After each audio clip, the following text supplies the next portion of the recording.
Welcome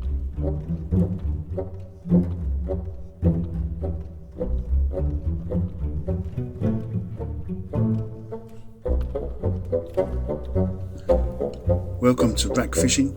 This was recorded at the PIKE Anglers Club Convention 2020. Hello Rob, how you doing son, you alright? I'm alright mate, fancy Good. you.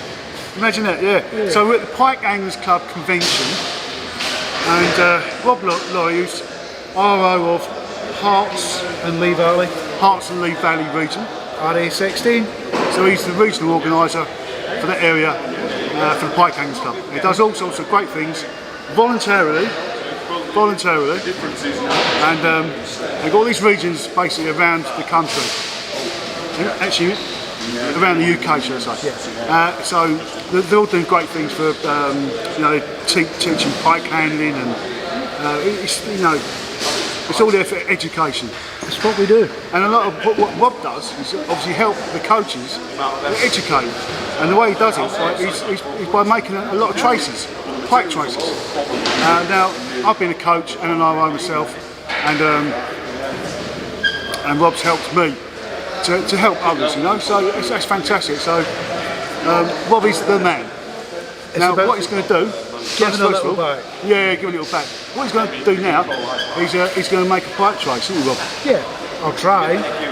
And so what components are you actually using? Going to be using 24-inch of 30-pound titanium. Right. The reason I use titanium is because it's almost anti-kink.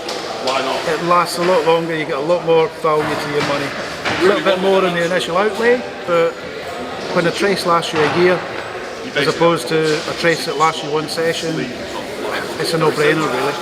You can tell everybody what your company's called. My company is called Voodoo Traces. Voodoo Traces.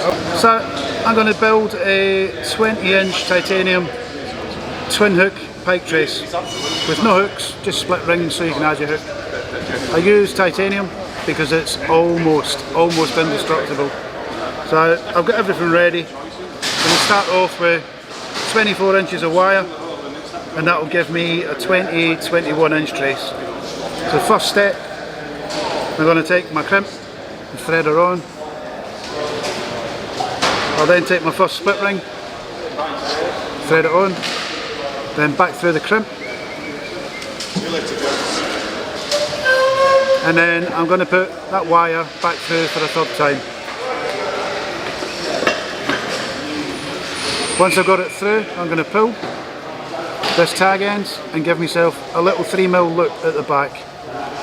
I'll then tighten up to form my loop, and then I'm going to close that crimp, leaving that one there nice and dangly. Now, to get the wire running through the bed of that crimp, a good tip here is to put it in your barrel, go 90 degrees and then crimp, and that'll run straight down through the middle of that crimp. Now to help lock that, I'm going to then feed this main end back through that small loop and then snap it.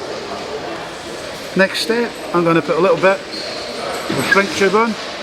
For this it's 2mm shrink tube, down over the crimp.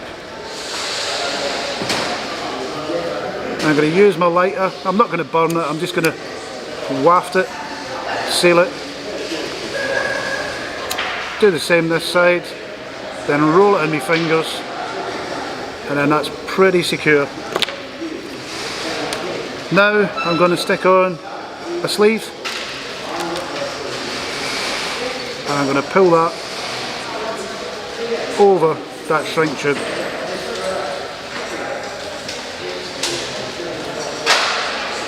And that's the first one on. Now, second one, again, put the crimp on, pull it down, back through,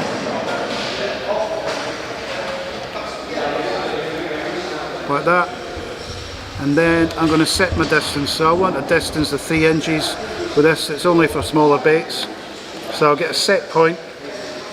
I'll make my 3-inch space, 10 inches to 13, so there's 3, I'll then pinch it there and then form that small loop again. Next I'll put the second split ring on,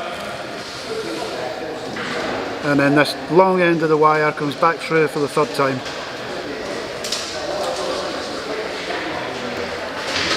I'll then form the bottom loop again, and then I'll set that crimp in place.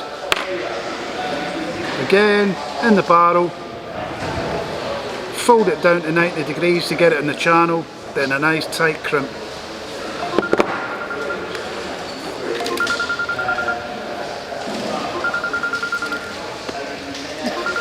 Typical. So then I'll put a little bit of shrink tube on. Again, same process, just heat it.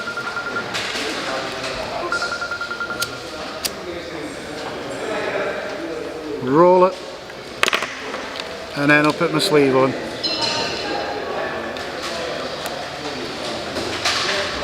Again, just push it on. So now all I've got to do is put the top swivel on, so that's everything in reverse. I'll put my sleeve, then my shrink tube, then my crimp, and then through the swivel once, back through the crimp,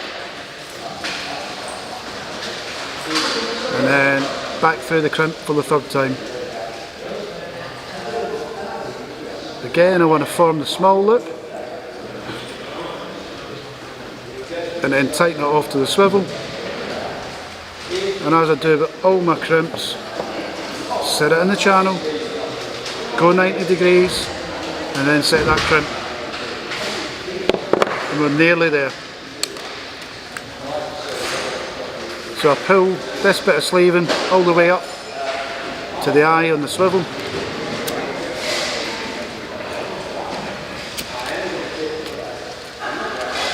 then roll it, and then I want to pull the sleeve all the way up over that eye. There's no easy way in doing this, but over the years I've learned that if I get a little bit of my t-shirt, catch it in there and pull, it comes up over like that. Now you probably wonder why I use titanium, so I'm going to show you. You won't be able to do this with stainless steel wire.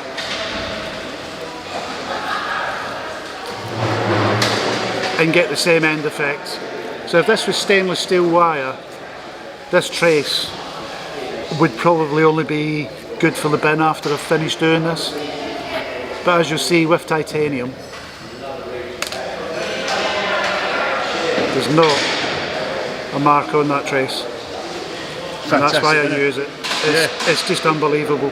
It is, yeah. This is stuff. Thanks ever so much, Rob. No problem, mate.